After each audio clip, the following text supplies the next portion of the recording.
Today, we're covering everything wrong with FIFA 23 career mode, from random bugs to glitches to typical EA nonsense and features that haven't been changed in years. It's a full in-detailed analysis in a quick-fire style that'll showcase everything this year's installment has to offer. Knowing EA, and by this point we all are very aware of their nefarious activities, it'll take weeks, if not months, for them to fix these things in future updates and patches, and even in some cases, never even address these issues. Guys, I promise, I'll try to keep this video under 3 hours. It's gonna be tough though. Stop the cap.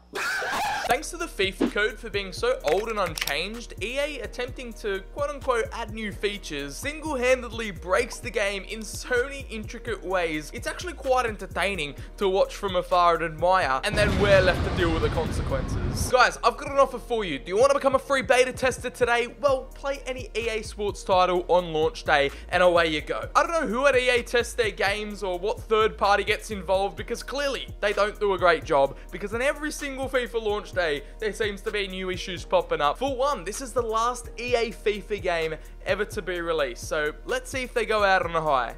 Now, first off, starting simple, we've got these new menus that have just been ripped off from Ultimate Team and, you know, been rebranded as new menus so EA could fit it into their little new features tab for career mode. But, you know, I'm not really the biggest fan of them. I'm more of a fan of the old ones, to be honest, and we had them for about 7-8 years. I don't know how that could have been possible, but, you know, I've always longed for new enhanced menus. Whatever this is, you know, it takes a while to get used to. It's okay. And if you're a player like me for career mode who just, you know, tends to simulate a lot through the menus, they're not really that fun to look at either. Very grey, very dull, very boring, no photos like in the old OG menus, just, you know, grey diagrams. I feel like they could have done much better in order to, you know, market this as a new feature. Just stealing the template from Ultimate Team, even the new main menus for FIFA now, they're not really that much of an upgrade from the old ones. Some people like them, some people don't. I'm, you know, obviously in the don't camp, but, you know, each to their own. And now we arrive to the main feature added into career mode this year, and that is that you can be a real manager, which is, yeah, something that people have been crying out for ages. A highly requested feature and something that you could do with PC mods in FIFA's gone by. However, when you come to realize that managers have been in the game since FIFA 17 and that you could create your manager a couple of FIFAs ago, how did they not add this in an update? This is like a 1 gigabyte update type feature. No, this was the highlightable feature, the big selling point of this game. Let's face it, not all real managers are even in the game. Mikel Arteta looks like a Sims character. He doesn't have a face scan. There are leagues that, you know, you can't even be managers from. I think there are only like 40 face scan managers in the game. Manager like Thomas Tuchel has been fired. He had a face scan. Now you can't even use him. There's not even a section for unemployed managers either. It's just whoever's currently in a job, which usually in football changes every couple of weeks. You can't start off unemployed with a manager, but you can create a new club with them and you can play out their career. So it gives you different play styles and save options for career mode. Some of them don't even have 2D pictures that you could use. They're just blank faces, don't even have a face scan, so there's no real point in having them. It's kind of a half-assed feature to me. Something that could have been done many years ago, possibly even in FIFA 17 when they got added, but they just have been holding off on this feature for so long. Meanwhile, this was possible with PC mods on FIFA 20. They literally added manager skins, and that's about it. They just went, nah, we're done. We're done for FIFA 23. That's how we're going to send off the franchise. Keeping it on the theme of managers, manager customization has literally changed zero since FIFA 20/21. No new suits, no new clothes, no new accessories you can apply. Same standard set that we've been used to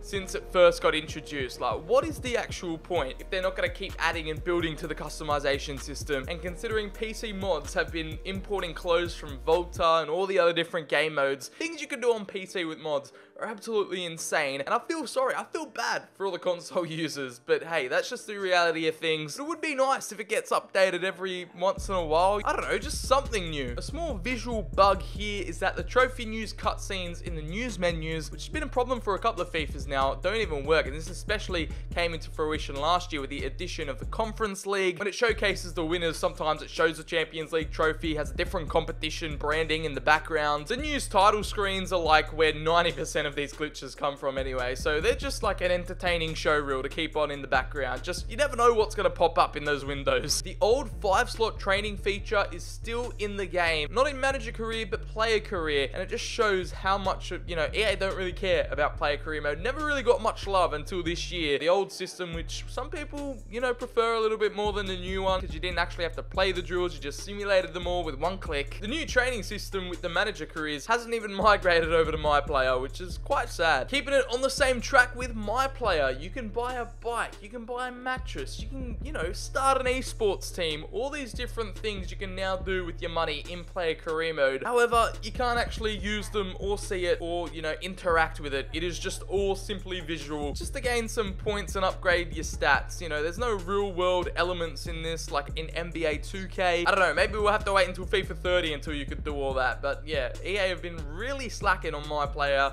in the last 5-10 years, and it shows. It's all simply visual, and it's just, you know, flashy new features that they can showcase. But once you dig under the surface, once you actually start to use them, you realize how one-dimensional they all really are. Now, the Champions League, the literal point of playing career mode, working your way up to the top, building a team to reach the peak club success, or if you're a player, the exact same thing. It's one of the major titles in world football, and it has had the exact same celebration cutscene for, I would say, maybe 6-7 years. Now this year, I just won the Champions League final just to see, and it's literally just different angles of the same cutscene. They've just, you know, slightly different camera angles, no real variance. The exact same thing happens every single time you win it, no matter what stadium, what team, what fans are there. It is the exact same cutscene, and once you've won it once, you don't really need to win it again because you've seen the exact same cutscene. There are no Champions League medals that the players receive. It's just the trophy lift, and that's about it. And keep in mind, EA were boasting about how they had the Champions League license or got it back in FIFA 19 and have never really done anything with it ever since. Couple of small angle changes and a new menu paint job, and you know, they just called it a day. Moving on to another major trophy in the World Cup. It is a World Cup year 2022, and have EA really done anything for that trophy celebration? It's the exact same as the Champions League, the exact same walkouts, the exact same player animations. There's no award ceremony like there was in the standalone FIFA World Cup games, and if you want to see my video essay about them, the link is in the description, but they were just so more in-depth and detailed. You don't get any of that in manager or player career mode. It's just a simple, drawn-out, boring cutscene that you've seen a million times already if you've played the previous games. Speaking of the World Cup, there is no World Cup this year, or in career mode, for Season 1. You go to November, December when the actual World Cup's happening this year, and just the regular season continues. They couldn't be bothered programming that into the game for Season 1. The 2022 World Cup simply does not happen. It's just, you know, an afterthought in career mode. I don't know why more people aren't talking about this, because it actually affects real world football, so you'd think that a simulation of real world football would include it in the calendar, but no, EA have just not decided to do that. There's no option whether to turn it on or off, and the first actual World Cup that happens in career mode starts in 2026. Now, I've heard through the grapevine that it's hard to program it into the games. Every season kind of gets programmed the same. It's a 38-game season, depending on where you're playing. Basically, it's hard to program something like that into the game just on a one-off spin-off season. If they did, that means every single season would have to be like that, where there's a break in November, December, which is just an annoying excuse. I mean, surely they can figure out how to do it. Like, it is what it is, man. But yeah, if you love the international competitions, it's not really one to celebrate about, because Euros in FIFA for ages, I mean, the tournament hasn't been the way it's been displayed in career mode since 2016. Like, ever since 2020, they've had a different format, and they still haven't changed that in career mode. It's literally 4 groups of 4, a 16-team competition when it got expanded to 24 ages ago. They've had so much time to add this into the game, yet it's still the old-fashioned Euro simulation. I mean, at least they got the World Cup format on point. I don't know how much of EA's fault this is, but if you look at the Brazilian league, there are licensed teams, but they're all just unlicensed and fake players. It's just, you know,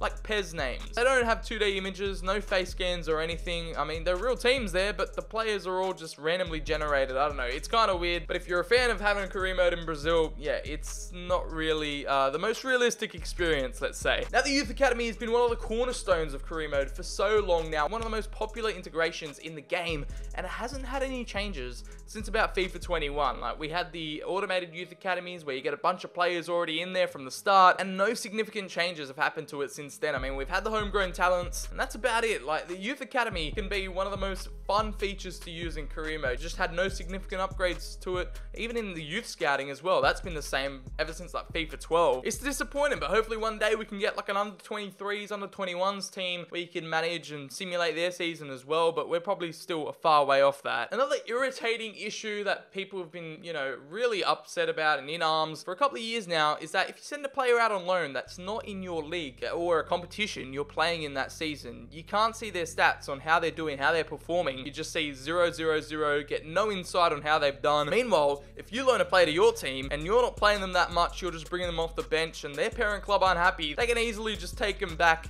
and cancel the loan spell like that. So how's that fair when I can't send a player out on loan and see their stats either? Only if you really pay attention to it. It's not like a catastrophe or anything, but Mbappe just wins the Ballon d'Or every year. It's so boring. I know he's a cover star and everything. I know it's EA's poster boy. Do they really have to give him the Ballon d'Or? Just, you know, he doesn't even need to perform that well just because he's the best player in the game. Not even Messi or Ronaldo could have won the Ballon d'Or 5 seasons in a row. So to think Mbappe can do it, I don't know about that one, Chief. It'll just be nice to see some variation is all I'm saying. Like, just to make saves feel different from one another. Now here's something that doesn't make any sense. It's fun to, you know, receive job offers, but when you're a player and you retire on day one as a 16-year-old wonder kid and have multiple offers from multiple different clubs, different leagues, different countries on the table already, I mean, it's kind of weird. I don't know why that's a thing, but I guess it needs to continue when you retire as a player. You need to continue as a manager in order to keep the save alive, so I get that point. I just don't realize why so many teams, like, you have an abundance of offers. Try it yourself. Once you retire on day one, starting a My Player series, you get offers from every single league. It is actually crazy. You can't start off unemployed. You can't start off, you know, taking a few months off to, you know, settle down after your footballing life. You just have to jump straight into being a manager. Now, this has been one of my biggest complaints, but usually one of my biggest videos on the channel every year. It is the end of career mode. And once you compare to other sports franchises like Madden, where you can go 80 years into the future, well, I believe 30. I think it's NBA that you can go 80 years into the future. You compare that to career mode's measly 15. You can't go past 2037. The game forces you to retire because it can't keep regenerating fake players and regens. The game code just, I don't know, just doesn't have the capacity to go further. It just forces you to end it unless you have PC mods where you can like sim until like 2050 until the game kind of gets broken. I've done that in the past before, but things start to get a little bit weird once you go a bit too far in the future. Like, the game doesn't really know what to do. Again, something that has been the same for about 10, I want to say 10 years now. It's the exact same retirement email no matter what career you have, no matter what you do. Now with cutscenes in the game this year, you don't even get like a nice little farewell cutscene, like a, you know, your manager hanging up the jacket, hanging up the boots. It just ends. It just kicks you out into the main menus, and that's it. No view of your trophies, just a little season overcap of every single year you've managed. It is one of the most underwhelming ways to end your managerial career, just like that, on the spot. And I'm pretty sure Football Manager never ends, so you can go thousands of years into the future and still play no matter what. Yeah, once you start to think of it, man, so many other sports franchises, so many other sport career modes have it so much better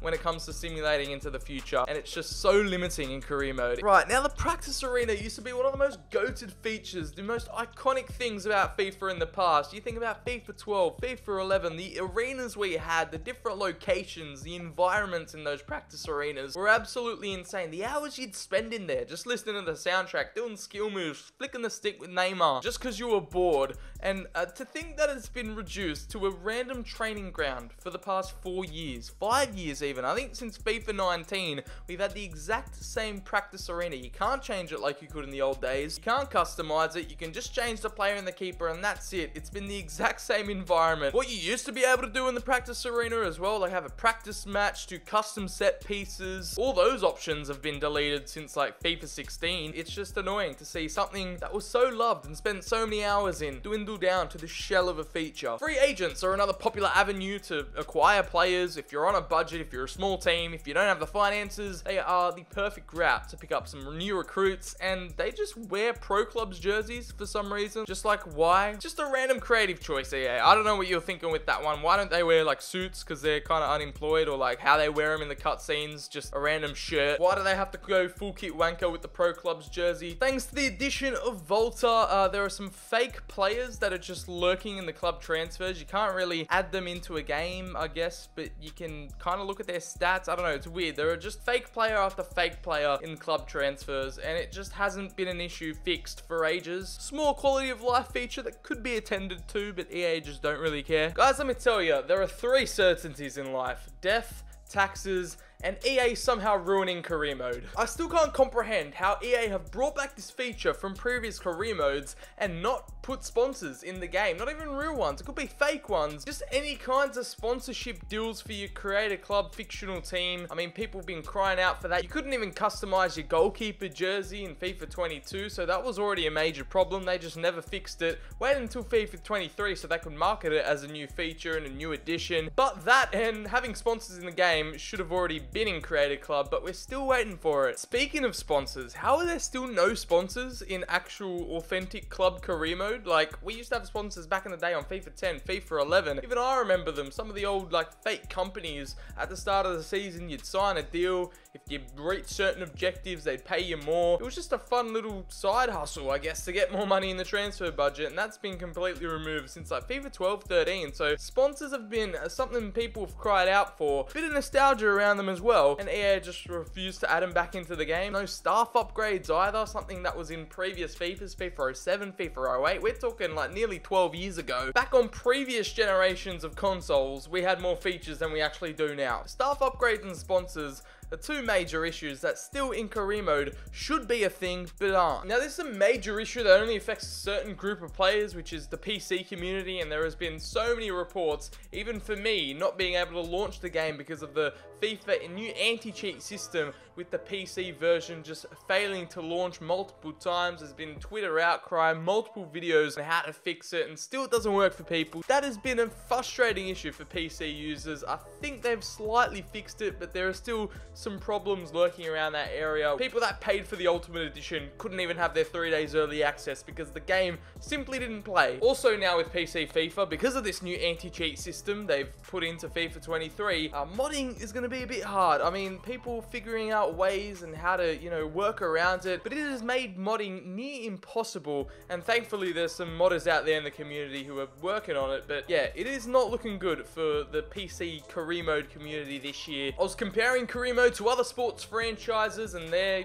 versions of career mode, let's say, like franchise mode in Madden and also with NBA 2K. There is no complex in-game editor. Like, you can only edit certain players, but there is no like more complex version, like managing certain things, toggling different settings. I think that'll just be a cool feature to see in career mode. It'll just have the edit player be so much more in detail and in depth. Now, here's some from the community I've just seen online and have decided to include in this video. So we've gotten getting fired for stupid reasons. Like, apparently the objectives are completely broken. Personally, I had no issues with this when I was doing my one run through with Arsenal, but I think with smaller clubs and, you know, just getting promoted from the divisions, that's where the main issues lie. Getting fired for winning the Champions League the season before, I mean, it's happened in real life, but I guess it is pretty annoying when you get fired from a save that you've been dedicated to. You just get an unwarranted sacking, it kills all your progress for something small you didn't do, like sign 3 players from Asia and you only signed 2. But I think instead of having a patch try and fix this, I think they should add back an old feature they had back in the day where you had board strictness. It was kind of like a difficulty setting. Why can't we just have that again? Like an easy mode, hard mode, you want a challenge, so you want the board to be super strict. I think, again, this was in like FIFA 11, FIFA 12. You could have board strictness and it had different percentages of how much money the board gave you, but that could also act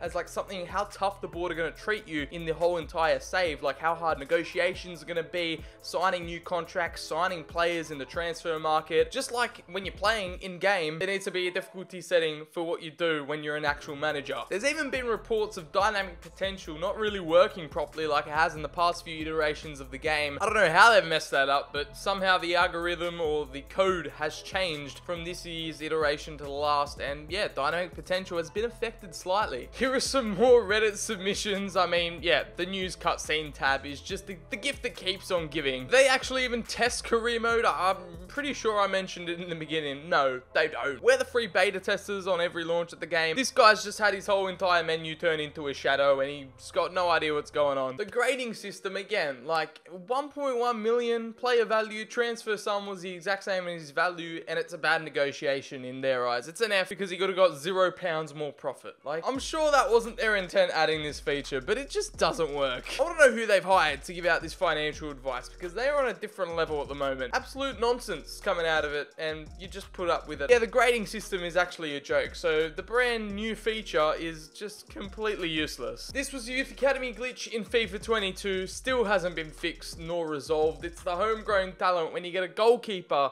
they just have the lowest rating, like from about 15 to 25 rating with a potential of like high 90s. They have some of the best outfield stats, but their base overall is just in the gutters from the get-go. I don't know how this hasn't been fixed yet, but it's another issue that's been prolonged another year. Not necessarily something broken, I mean something that probably shouldn't be appearing, but apparently in Ultimate Team, one of the search filters has England Division 5. Maybe the Vanarama Conference League is coming soon. Might have gotten leaked in career mode. We're gonna have to wait and see about that, but definitely something EA should cover up. Oh, the news tab, man. When you click on that news tab, you just never know what you're gonna see. Koulibaly doing some aerobics, some gymnastics with his arms. How's he done that? Something I hate to see though, when the brand new cutscenes don't even work. They're two Eden Hazards, his identical twin rocks up and greets your brand new signing, but it goes deeper than that. Apparently, I only saw it was two Eden Hazards making your brand new signing welcome, but apparently they're just in a random jersey as well. This guy signed Benzema at Arsenal and his kit just doesn't want to appear. It's like the old free agents kit from back in the day. Over here, we've got Jorginho's career and life being absolutely ruined as he is out sidelined for 1,682,294 months. So yeah, I hope my fellow Italian has a speedy recovery. I'm telling you guys, these news cutscenes, they're getting weirder and weirder by the day. I know it's Halloween season coming up, but what did we do to deserve these horrendous news cutscenes? I don't even know where to begin. Where do we even end it? Lacazette's been the latest victim of the news cutscene. After he's won the Man of the Match award, his arms just decided to spaz out. I'm pretty sure this has been a glitch since like FIFA 20, FIFA 21, where just random people stand on the pitch or they're doing the T-pose. Yeah, here's one from Footy Manager. You've just got Casemiro on the sideline doing a random T-pose. Like, why of all things is it a T-pose? It proved too much work for EA to add a league logo on one of the substitution boards down in League 2. Don't worry about it. League 2, they don't need a league logo. Man, this guy just wants to know one thing and one thing only. What did Modric do in this game? He didn't get a card. He didn't get subbed. There's just nothing. He's done something in the 12-minute. They'll never know, we'll never know. How has this guy somehow managed to get women in his career mode? Like, has he tinkered around with the squads? Has he, like, made the roster changes or something? Like, there are some serious issues with this guy's save. I think he needs to just, you know, reevaluate his choices here. They actually don't have their own career mode, so how did they slip through the cracks into the actual career mode? Don't ask me. I'm just the messenger. I'm just putting it out there. You guys can figure it out. Now, this is a contract offer like no other. I've never seen anything like it before. But your manager's unemployed at the job center, and this mysterious no badge club is offering you to pay them £1 a week to be in debt in order to manage their club. I don't know how you guys run into these glitches, but they are possible. They actually happen. Hey, yo, guys, new celebration just dropped. Now here we just have a save killing glitch where teams just disappear. They decide to disappear from the competition entirely, and the league table looks a little bit like this. I don't know what kind of world my player career mode lives in, but apparently you can get 102 rated stats. You can go over 99. Now this topic could possibly deserve its own video in of itself, but FIFA 23 on the Nintendo Switch is basically a scam. It has been pretty much the same game for the past 4 iterations. Ever since FIFA 19's version, the quote-unquote Legacy Edition has just had no significant improvements or enhancements. I get it, it's Nintendo Switch. The technology isn't quite up to the PS5 and Xbox One standards. However, it's just been a reskin with new rosters, new players, no new animations, no new features. It's a stripped back version of the full game without Volta. Of course, it's got Ultimate Team and FIFA points on there, but none of the new career mode features have made their way over. It's a copy and paste version every single year, and it gives EA an excuse to charge full price for a brand new game that technically has no significant enhancements, which I guess they state it's a quote-unquote Legacy Edition. It's good to see so many people calling this out, trashing them, you know, review bombing the game, because more people need to know about it. It's daylight robbery, and I can't believe a company be as big as EA can get away with just reskinning a game. Now, I know you're probably thinking, he's just nitpicking. These are small, intricate details that aren't a major issue, and you're right. But it's the small things that add up and are the most infuriating to deal with because they can be easily fixed, and they just get ignored all the time. Only a select few type of player will go through these issues on a regular basis, but typically they're the players that have the most experience and are the most passionate, and most of the time have seen these issues gone unacknowledged for years now. And ultimately, whether you're new or old to the game mode, it just ruins the experience for everyone. Trust me, in my time, I've seen a plethora of hashtag change career mode, fix career mode videos over the years, and recently career mode mods and editor tools have been created from scratch to make the game and content on YouTube a whole lot more interesting, because simply EA can't do their job competently and make a decent game with their billions of resources. Now, I wouldn't say the game is completely unplayable like at FIFA 20 launch, but with the multitude of small little issues here and there, it adds up and it ruins immersion. I don't know, I just don't see these issues getting fully resolved, probably not until Christmas. And even then, there's probably going to be some brand new glitches that pop up along the way, because having faith in EA to resolve these issues is like putting your trust in Harry Maguire to defend. It's just not gonna happen. FIFA 23 was the last chance for EA to show they really care about the FIFA franchise before their transition into EA Sports FC, and I'm not afraid to admit, they fumbled the bag and hard. I'll be experimenting with some brand new content this year, getting back into the swing of things, and maybe dropping the odd FIFA 23 gameplay video here and there. I really thought taking a break and nearly the best of a year off FIFA would, get me more excited for the next installment, and, it's just the same issues, the same old frustrations that keep popping up, and it just makes you want to bang your head against the wall, experiencing it day in, day out. The repeated bugs, the no changes, the old features that have never been changed. Not gonna lie, it contributed and was a major factor to the career mode burnout I experienced, and it just got way too much. But enough about me, guys. Let me know down in the comments below or on Reddit, Twitter, wherever you want to post it, if you experience any new glitches that you've come across in your FIFA 23 playthroughs this year. There are even some glitches from FIFA 22 I was tempted to include in this video, but we'll let it slide for now. Maybe we'll come back at the end of the year and just see how many of these issues and, glitches got solved. It's going to take a while for them to fix all of these, but we're just going to have to wait and see for now. And just like that, that is most of the major things I've found that were wrong with FIFA 23 career mode, guys. Hopefully you did enjoy the video. If you went ahead and enjoyed, make sure to drop the video a like down below, hit subscribe, turn on the notifications so you never miss out on a video. We've got so much more content coming to the channel before the end of the year. Follow me on all my socials. The links are down in the description. As always, I've been Sir BCHD. Have a great day, and I'll catch you all in the very next video.